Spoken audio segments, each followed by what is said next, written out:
Vladimir Poutine a signé un décret pour agrandir son armée. 137 000 soldats supplémentaires rejoindront ses forces d'ici le 1er janvier.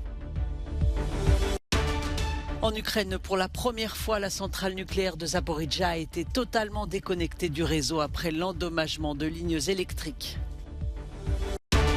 Plusieurs pays européens ont commencé à mettre en œuvre des mesures pour limiter le chauffage ou l'électricité en prévision de mois difficiles. Emmanuel Macron et Abdelmadjid Tebboune annoncent la création d'une commission mixte d'historiens sur la colonisation et la guerre d'Algérie. Les Pays-Bas face à une crise de l'accueil des demandeurs d'asile. Au centre de réfugiés de Ter Apel, 700 personnes vivent dans des conditions inhumaines. Vladimir Poutine reconstitue les troupes. En pleine offensive contre l'Ukraine et sur fond de tensions avec l'Occident, le président russe a signé un décret pour augmenter le nombre de militaires que compte déjà son armée.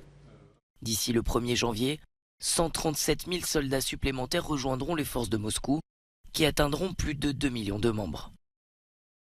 Le même jour, la Douma a exhorté la communauté internationale à cesser de fournir des armes à l'Ukraine, affirmant que le pays les utilise pour tuer et mutiler des civils, ainsi que pour créer un risque de menace nucléaire à Zaporijia. Kiev et Moscou s'accusent mutuellement de bombarder la plus grande centrale d'Europe. Lui a voulu discréditer l'armée de Vladimir Poutine.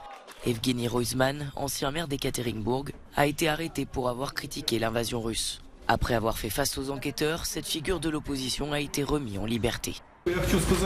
Tout ira bien. Les périodes sombres ne sont pas éternelles. Vous le savez déjà, mais je vous le dis à nouveau. Merci pour votre soutien. Mais l'ancien maire a désormais l'interdiction de communiquer avec qui que ce soit, outre ses proches. Cette période sombre pourrait donc durer. On a frôlé la catastrophe à Zaporijia.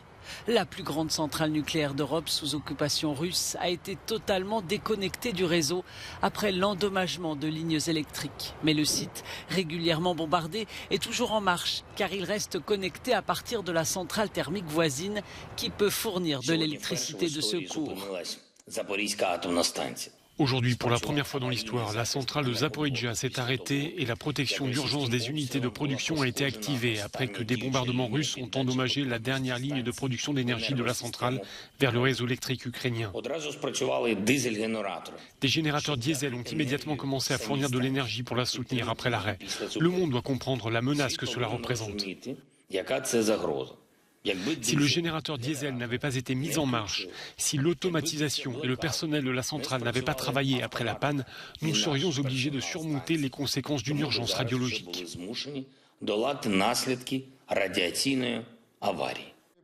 La diplomatie américaine a prévenu toute tentative russe de détourner l'énergie nucléaire de l'Ukraine vers les zones occupées dans l'Est serait inacceptable. Selon l'AIEA, l'Agence internationale de l'énergie atomique, l'accès des experts internationaux à la centrale pourrait intervenir très prochainement. Les députés espagnols ont largement validé les mesures d'économie d'énergie prises par leur gouvernement et heureusement car elles sont déjà en place depuis le 10 août. Si l'Espagne est moins dépendante du gaz russe, elle veut montrer l'exemple, d'autant qu'elle présidera l'UE dans un an. La ministre espagnole des Transports a expliqué que les mesures aidaient à faire face au chantage énergétique de Vladimir Poutine et qu'au-delà des économies, c'était aussi essentiel face au changement climatique. Comme en Espagne, en Allemagne, on limite le chauffage, 19 degrés pour les bâtiments publics et il pourra être complètement coupé dans les entrées, les couloirs. Fini les bâtiments publics monuments éclairés la nuit, les magasins pourraient connaître le même sort. Et pour le train, l'Allemagne donnera aux cargaisons de charbon et de pétrole la priorité sur le transport des passagers. Ces derniers vont devoir attendre. Le Portugal va présenter un plan d'économie dans les prochains jours. Les magasins pourraient rester ouverts moins longtemps. Les horaires journaliers sont en effet plus larges dans ce pays. Et en Croatie, la TVA sur le bois de chauffage, les granulés de bois et les copeaux de bois va être abaissée à 5%. Il n'y aura plus de TVA sur les panneaux solaires. Apaiser les mémoires, un premier pas pour refonder les relations franco-algériennes. Au premier jour de sa visite au sud de la Méditerranée, le président français dépose une gerbe de fleurs devant le monument des martyrs. 60 ans après l'indépendance, 11 mois après des propos sur le système politico-militaire algérien fraîchement accueilli à Alger, Emmanuel Macron et Abdelmadjid Tebboune annoncent dans une déclaration commune la création d'une commission d'historiens français et algériens chargés d'étudier les archives sur la colonisation et la guerre d'indépendance. Le passé, nous ne l'avons pas choisi. Nous en héritons, c'est un bloc, il faut le regarder, le reconnaître. Mais nous avons une responsabilité, c'est de construire notre avenir, pour nous-mêmes et nos jeunesses. Le président algérien s'est félicité de résultats encourageants qui permettent de tracer des perspectives prometteuses. Pour Paris, Alger pourrait incarner un pôle de stabilité au Sahel ainsi qu'un fournisseur incontournable de gaz dont l'Europe a cruellement besoin.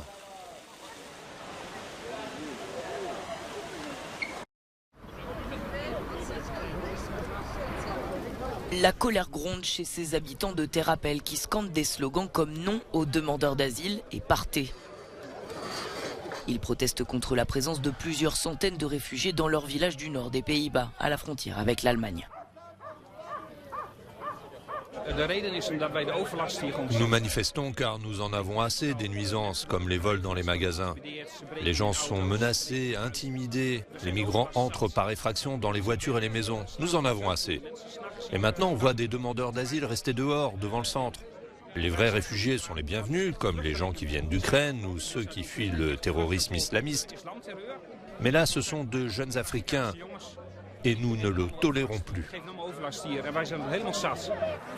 Dans ce centre de réfugiés, un bébé de 3 mois est mort cette semaine.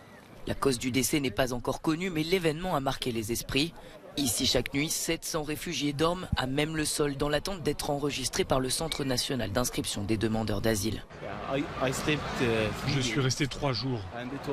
Il faisait tellement froid. La nuit dernière, le vent soufflait fort. On n'a pas pu dormir après 3 heures du matin.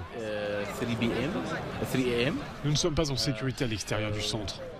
Mais nous n'avons pas la permission d'entrer à l'intérieur.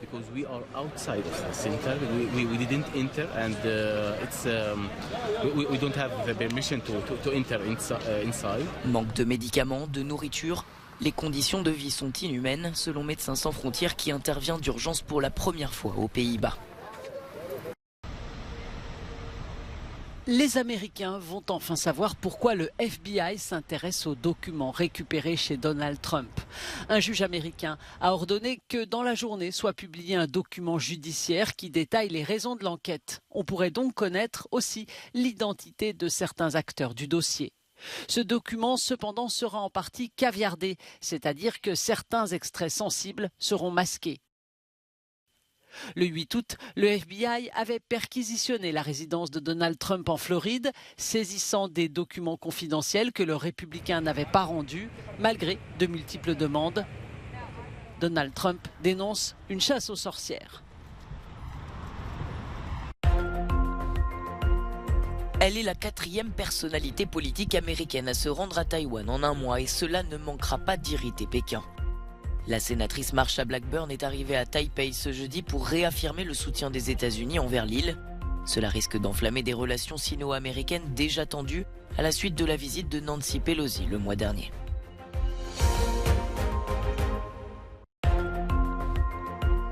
Le Pakistan face à des inondations meurtrières. Depuis le mois de juin, plus de 900 personnes sont décédées à cause des fortes pluies de mousson. Près de 125 000 maisons détruites, des centaines d'hectares de récoltes ravagées, des glissements de terrain et des routes endommagées. Le Pakistan fait partie des pays les plus vulnérables face au dérèglement climatique.